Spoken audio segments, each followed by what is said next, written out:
as we get into week number 2. John McMullen at JF McMullen here on the Boardwalk Honda Hotline. Week number 2 of NFL free agency. And right at the end of the week of week 1, the Eagles made a move that I don't know if it was shocking or surprising, but maybe a move that kind of indicated that Ronald Darby did not have a lot of interest on the free agent market, and he comes back with a 1-year deal, John. Yeah, I don't know if he didn't have interest in as much as I think Kansas City wanted him. I think Kansas City wanted to sign him. But it comes down to coming off the ACL, who's probably going to have to sign a 1-year deal. Or if he gets multiple years, not as much as he projected to get if he was completely healthy, which would have probably been in the 12, 13 million range from an annual value. So if you look at it from Ronald's perspective, if you sign a 1-year deal and he goes somewhere else, remember, he's not going to have an off season. He's going to be rehabbing the ACL. So you're going to have to learn a new defensive system with a new defensive coordinator while you're rehabbing, and then expected to show up week 1 or early in the season and perform at a pretty high level. I think from his perspective, it was a smart decision to come back to Philadelphia because he's very young. He's only going to be 26 years old. He gets to free agency next year, and he'll have an opportunity to cash in again if he stays healthy. But that's a big if because he's missed significant time now in 2 consecutive seasons. Yeah, I mean, well, so is he going to be ready for the start of the season? Is he going to be missing, some time there? I can't remember. When did he ended up getting hurt? When was that, like week 9? It was November.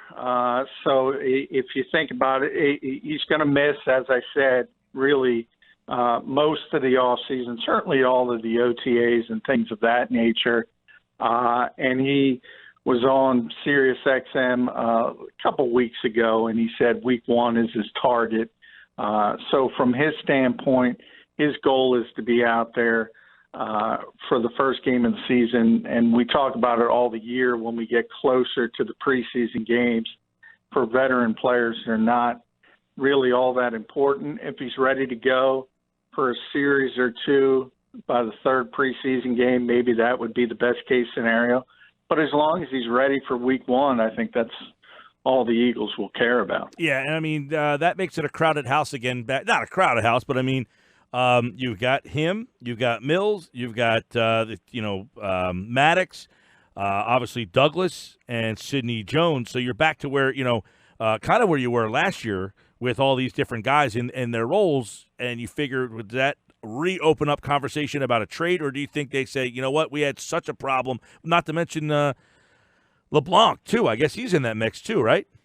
Yeah, you got 6 corners, and that's what you need in the modern NFL. I don't think they're looking to trade anybody. I think they're really happy with the situation. They learned from last year. You can never have enough corners in this league when the injuries started to take over. And remember, Jalen Mills also is rehabbing from foot surgery. So you have 2 guys rehabbing, your 2 starters. Then Sidney Jones, I think, will predominate. They'll move him to the outside, expect him to push Jalen Mills. Rasul Douglas is also depth on the outside. And then in the slot, you have Avonte Maddox and Cre'Von LeBlanc, and you let those 2 guys battle it out. Whoever wins the job wins the job, and then in theory you have significant depth there. But it's not only the Eagles. I remember last year when Minnesota drafted Mike Hughes, and people said, well, you got Xavier Rhodes as a first-round pick. You got Trey Waynes as a first-round pick. You got Terrence Newman. You got Mackenzie Alexander as a second-round pick. And everybody's saying, what are you doing taking a corner? And all of a sudden the injuries start to pile up, and you need all those guys. Eagles know that as well. This is what the NFL is. You need corners, and they have a lot of corners, and they're happy about it. They are. The depth, I would say, is something that we saw last year. It took a tremendous hit for this team. If they go through that again, that would be unbelievable to have to go through what they went through last year. But you would assume Mills and Darby are back at the starting spots, and then what they do with Maddox, I find to be interesting. Yeah, I think a lot of people have speculated because he did a solid job when he was forced into action at safety last year. They might consider moving him back there because they're looking for that third safety behind Malcolm Jenkins and Rodney McLeod. I don't think that's going to happen. They drafted him thinking he was going to be a very good slot cornerback in this league. The only reason they moved him last year was out of necessity because of all those injuries, which also spread to the safety position as well as corner. And I think ultimately they look at him and they felt he was going to be a great slot corner. That's where they want him, and that's where they're going to put him. John McMullen, so Eagles sign Ronald Darby, 1-year deal. He is back in the fold for the Philadelphia Eagles, and we learned that over the weekend. We also learned that the Eagles are going to have the most compensatory picks in 2020. That's something that that has been settled now, that they are going to have a whole heck of a lot of compensatory picks based on the offseason they had, last year? No. I think there's a lot of misinformation about compensatory picks, and I don't know why, but compensatory picks are not fixed in at any point until they come out. And there's two things about that. It's a formula that's not public, but it basically depends on how much you need and how much you signed and how much you lost in free agency. So that's part of it. The contracts the players sign are part of it. Like Nick Foles signed a significant deal. In theory, if you don't sign somebody to a significant deal, that would be the type of player that would get you a third-round compensatory pick. So when you see people right now projecting comp picks for next year, that's all they are, Gotcha. Are projections. And then the third part, which I think nobody understands, to be honest, well, there's a few, but there are only 32 compensatory picks. That's it. So it's conceivable that you lose 5 guys, you only sign 1, you think you're getting 4 picks, but it gets cut off at 33 or 34 from the NFL's formula and standpoint, and you're not getting a compensatory pick. So all of those things are just projected. The Eagles will certainly get a comp pick for Nick Foles if they don't make a big splash, which they're probably not going to. So you can feel pretty comfortable with that. But other than that, I mean, you have to wait to see what they do. And, when everyone says, well, they should go out and sign Le'Veon Bell, obviously that a dog is hunted. But say they did that, then you wouldn't get a compensatory pick for Nick Foles. So there's a lot of misinformation about comp picks, but they are not set in stone by any stretch of the imagination this time of the year. All right, John, a couple other things. By the way, Haloti Ngata went out in grand style. He is retired from the NFL, but he did it in a kind of a unique way. Yeah, he did it at the top of he went on that Water Boys initiative, Chris Long's charity. Jason Kelsey went. Ironically, Bo Allen, who's the guy he replaced here last year, was also on the trip, climbing Mount Kilimanjaro, and he announced his retirement on top of the world. So it was an interesting way to do it. Obviously, at his age, and he had a lot of injuries, you knew that he wasn't going to move forward with the Eagles, but that was a guy that had a great, great career. Probably people in Philadelphia don't realize how good a player he was early in his career with Baltimore. Made 5 different All-Pro teams, either first or second team. Won a Super Bowl with the Baltimore Ravens. And when you talk about Ray Lewis, who's one of the great middle linebackers of all time, one of the reasons he was is because Haloti Ngata was eating up all those double teams, and he could just flow to the football. Was a really, really good player. Eagles got to see him. Eagles fans got to see him at the end of his career for 1 year, and he called it quits. He did, and of course the Eagles have replaced him at the tackle position with Malik Jackson. Jernigan out, but he's still a free agent, so we'll see how they end up building in that spot there. Dave Gettleman, some interesting things to say. He thinks, John, the Giants can still win while building, and has done a lot of talking over the last couple of days after trading Odell Beckham. And basically, I'm very interested to get your take on where this team is and for how long they're in this position. Well, I think they're a really bad team projected. A lot of that has to do with the quarterback position. And I think we talk about it a lot. I don't think I agree with Dave Gettleman on one thing. You can build in the NFL. You don't have to completely tear it down. You don't have to go the NBA route. And you can turn things around very quickly. If the New York Giants are able to find a young quarterback that plays well early in his career, whether it's this year or next year, they can turn things around very quickly. They have Saquon Barkley. I mean, that's arguably the most dynamic back in the NFL. So you can imagine if you ever marry him with a top-tier quarterback, things are going to start to look really, really good really, really quickly. So I don't think they're as far away as people think they are. I think it's got to do with the quarterback position. It's been a disaster for about 5 years now. There's emotional ties. They haven't been able to move on, and they're still hemming and hawing as we speak. Now, Dave Gettleman today said he thinks Eli Manning could play. He criticized people like me who've criticized Eli Manning. But remember, this is the same guy who said he wouldn't trade Odell Beckham, and he did. So I think he's very, very aware that the New York Giants need to address the quarterback situation. The question is, how do they do it? Do they trade for a Josh Rosen? Do they take somebody at number 6 overall? Do they wait another year and look to the draft next year? That, to me, is obviously the elephant in the room. And if they solve that problem, they could turn it around very quickly.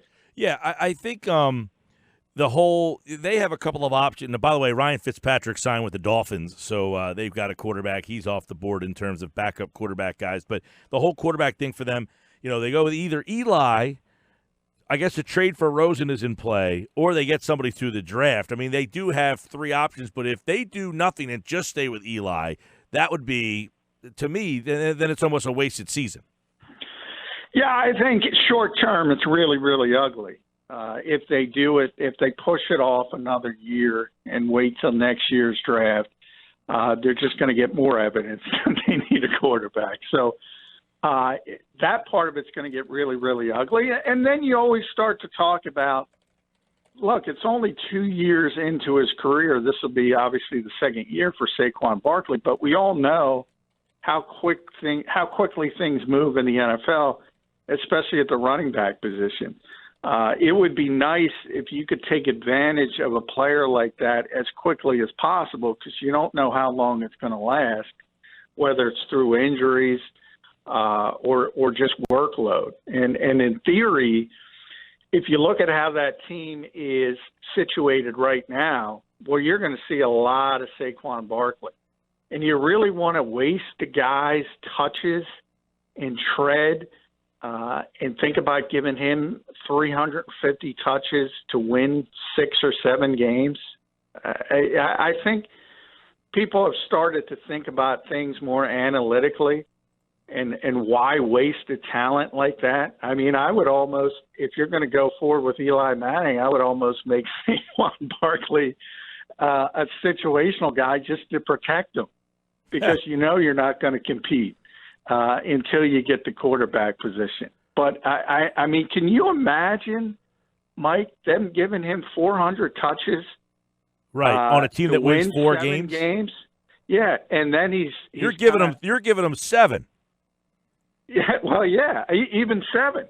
But 4, and then all of a sudden he comes back, and people say, well, that's not going to happen. He's young. Look at DeMarco Murray. Look what happened to him after his near MVP year in Dallas, when he touched it, I think 420 times. He was shot. He was completely shot. Now, again, Saquon's younger. He's more talented than that. I don't think it's going to happen. But those are the kind of things you have to think about. Yeah. It's like, why do you want to waste that guy to win, best case scenario, 8 games? Yeah, no, it's a tough position to be in. To me, if they don't get somebody who's on the bench, if you're going to start Eli because you can't rip the Band-Aid, fine. But if they don't have somebody on that bench getting into the offense now, it's a wasted season. Yeah, I agree, and that's what I said. I mean, I would love for them to get Josh Rosen. I think that would be a great move for them if they could do it. If the Cardinals are going to draft Kyler Murray, they have to trade Josh Rosen. That, to me, would be the perfect situation. Right. If not, you got to decide whether it's Haskins, whether it's Daniel Jones, somebody like that at number 6 overall.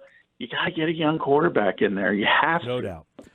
What is I mean, I know a lot of times we both say, oh, you don't have to make a big splash in free agency. You don't have to go crazy and make the headlines. But what is Dallas's offseason blueprint? Well, I think they're being smarter about it than they typically have been under Jerry Jones. I think they've been more of a splashy team in general. They got a lot of young talent on the defensive side of the ball. You saw how good they were on that side last year. That shouldn't change because they were able to get DeMarcus Lawrence. He's going to be back, whether it's franchise tag, whether it's extension. So you have the great edge rusher. You got the 2 great young linebackers. The secondary is really talented.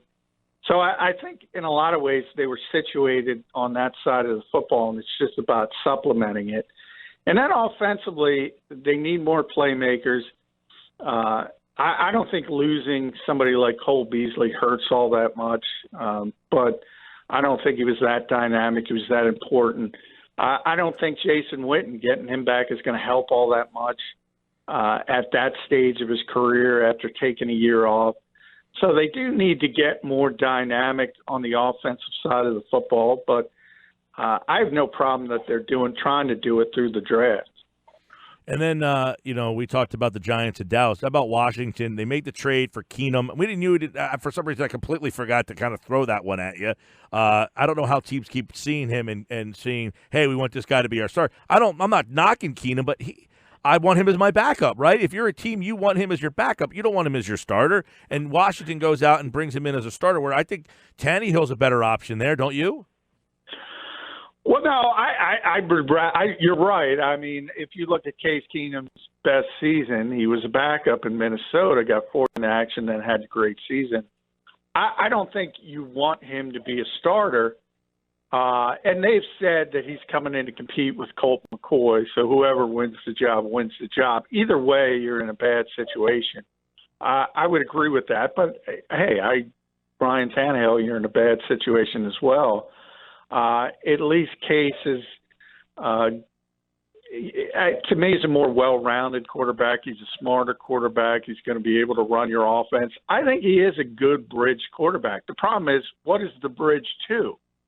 And Alex Smith, at his age, coming off that injury, I don't think he's coming back. I really don't. I don't think he's ever going to play again. So they're another team that has to get a young quarterback in there somehow, whether it's the trade, same as we just talked about with the Giants. If Josh Rosen is on the trade market, there's a good chance the Giants are going to be fighting the Redskins to try to acquire him. Right. There's a good chance the Redskins are going to draft quarterback in the first round because they need a young quarterback. They have the bridge, but the bridge has got to go somewhere. Yeah, and they went out and got Landon Collins in free agency, after they traded for Clinton Dix, and then they let him go, and they filled the void with Landon Collins there. And they brought in Dominique Rodgers-Cromartie, who had retired and now, I guess, came back. So they obviously saw their secondary as a problem and have gone that route after the first week of free agency. Yeah, it's interesting. Well, I mean, Clinton Dix is sort of a coverage safety who really struggles in run support. And then they traded him for a box safety who, if you get him in coverage, is probably going to struggle. So maybe that's just a preference, because if you remember, DJ Swearinger was having a great season last year before he had the blow-up with the coaching staff and Greg Minuski, and they released him.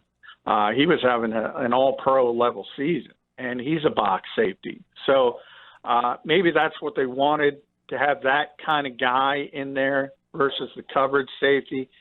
So maybe that makes some sense, but you always got to sort of bend over backwards to try to figure out what the Redskins are doing, because Bruce Allen kind of runs that thing, and he's not the most conventional guy in the world. A lot of this is the week where, like in a fantasy football draft, John, you get your heavy hitters, but the guys do their work in the middle rounds, 5, 6, 7, 8, when you get that second running back or that third wide receiver. This is where these NFL teams now start to do their work. Who are some guys that are still available? Well, there's some big names. I don't think the Eagles are in the big name category, but Ndamukong Suh is still out there. Ziggy Ansah is still out there as a potential edge rusher who I think, could be really good for somebody. He's had some injury problems in the past, and that's been the issue. But from the Eagles' perspective, as I always point out, you go back to the Super Bowl season, this is where they really won the Super Bowl. Was in the second tier of free agency and the smart one-year prove-it signings, whether it was Chris Long at the time, Patrick Robinson, who, if you look over the last 5 years of free agency all over the league, for one particular year, Patrick Robinson would be in the top 5 signings. That's how important he was to that Super Bowl team. And people kind of forget about him because he got hurt last year, so he wasn't playing. He tore his ACL in New Orleans. But if you look at the difference between the Eagles of 2017 and 2018, well, they were lights out at nickel corner. And think about all the issues they had there last year. That's how important Patrick Robinson was. And also LeGarrette Blount was a one-year prove-it deal as the lead back in that committee, and was very effective. So, and all of those guys were second-tier free agent signings by the Eagles. And I think you'll see more this year. And generally, that's where you can really separate yourself from the competition, because if you make good decisions and other teams make bad decisions, you're in really good shape. We'll see the second week of free agency. We'll see what ends up happening. It is underway, and the NFL, of course, never stops. The draft is coming up, and we will start to focus a little bit in. By the way, former Eagle lineman Steve Wisniewski going to take a look at the Jets over there, so we'll keep an eye on where Stefan Wisniewski ends up. I say Stefan Wisniewski lands, because he was a good player, good guy on this team, and the starting player for that Super Bowl championship as well. And we'll see if the Eagles do anything today. Did something just happen here, John? Let's see. I'll have to take a look here. Somebody just sent me a text message about a signing, and I'll have to do some double checking on that. You'll do the same. All right, pal. I'm off the rest of the week, and I will be back next Wednesday. So you're going to Florida, I assume, correct? I will be there Enjoy watching the weather. I will be there watching Bryce. And it's just, thank God Bryce is healthy. That's all that matters. Yes, he got hit in the ankle the other day, but looks like he's all right. Yes, the Eagles have signed safety Andrews Ndeho. That's your guy. And there you go. Yep. And by the way, I put that, I got to retweet that. As soon as he got cut in Minnesota, I said that would be the perfect third safety for this team. Yep. One-year deal. Started a ton of games in Minnesota, and also played center field when Harrison Smith moved all around. So that's exactly what the Eagles want. Yes, so that is this exactly is from the Eagles, what I was saying about good signs. This is from the Eagles Twitter account. The Eagles and safety Andrews Ndeho have agreed to terms on a one-year contract, and he's kind of that third-year veteran guy who will take over for Corey Graham. Exactly. Perfect fit. All right, pal. We'll catch up next week. All right, thanks, Mike. All right, John McMullen, like all guests, appeared via the Boardwalk Honda hotline.